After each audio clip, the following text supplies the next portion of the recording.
Blackbirding may be a simple word, but it's the name given to a terrible stain on Australian history, the forced shipment of Pacific Islanders to work on Australian plantations. In Vanuatu, from where most of them came, the 150th anniversary of the trade has sparked interest in the episode, especially among young people, many of whom are only now discovering what their forebears endured. Catherine Grau reports.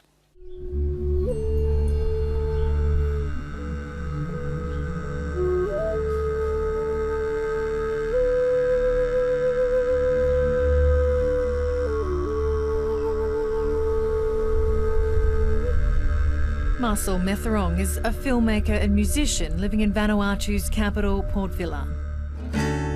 From the mountains to the sea, he reigns over her.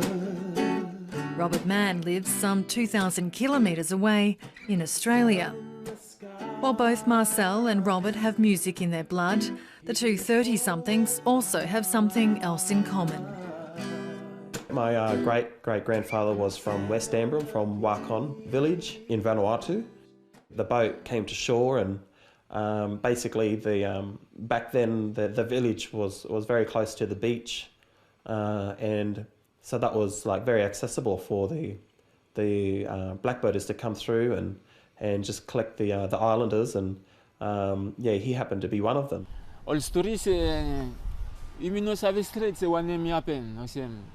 There may have been members of my family taken. There are stories people went down to the beach or on their canoes and never came back. We don't know.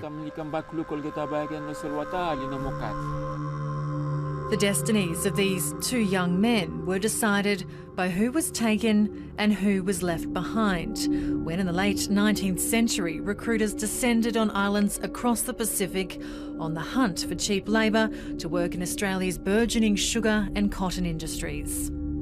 As many as 62,000 people, mostly young men, were taken, often forced or tricked onto ships. And the majority came from Vanuatu, known then as New Hebrides.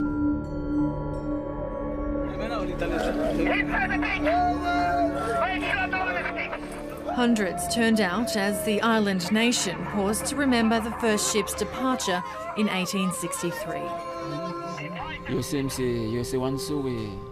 It's like an uncut wound, 150 years later, but it hasn't healed by time. The pain from it is still raw.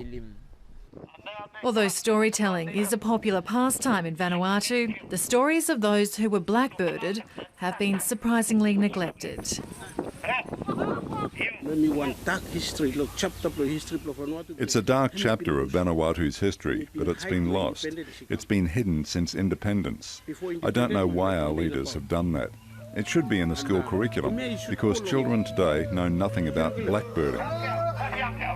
But Vanuatu's government is now undertaking a massive overhaul of the national school curriculum, which more than 30 years after Vanuatu gained independence is still heavily influenced by its former colonial masters, England and France.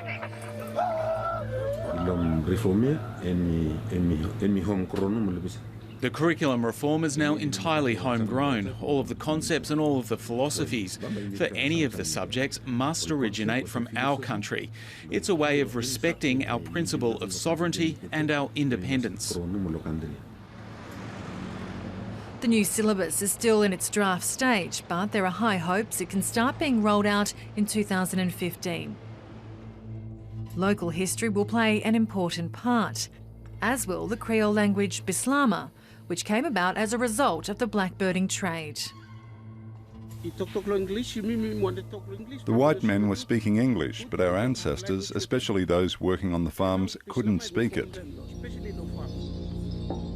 Different variations of a Creole pidgin were spread throughout the Pacific as islanders were forcibly deported under the White Australia policy in the early 20th century. Despite being one of Vanuatu's 3 official languages, up until now, Bislama's been banned from the country's classrooms. But in a major policy shift and a pointed acknowledgement of its significance in the country's makeup today, it now wants schools promoting the language, especially in special custom classes. Introduced in the context which is suitable for the activity. That would be introduced in the context which is suitable for the activity, to be taught 100% in the mother tongue, like carving the canoe, weaving the mat or the basket or whatever, will be conducted in the mother tongue. Although the legacy of blackbirding has been recognised and commemorated, the government in Vanuatu, already a large recipient of Australian aid money, is adamant it doesn't simply want compensation for those who were taken. But it does want the Australian government to make it easier for its citizens to once again work here under the Pacific Workers Scheme. That's how you sabe putum. It would be a way to reconnect families that have been broken. It would facilitate a cultural exchange, and at the same time, it would help bridge a gap of disadvantage in terms of Vanuatu's development. The new government of Prime Minister Moana Kakasas Kalasil also has its sights set on amending the constitution to allow dual citizenship for South Sea Island descendants in Australia, like Robert Mann, who visited his home island and met distant relatives for the first time this year. As soon as I stood on the beach, I just really felt like I was home. I dug my feet into the sand, I rubbed my hands in the sand, and in my heart I said, well, I'm back home.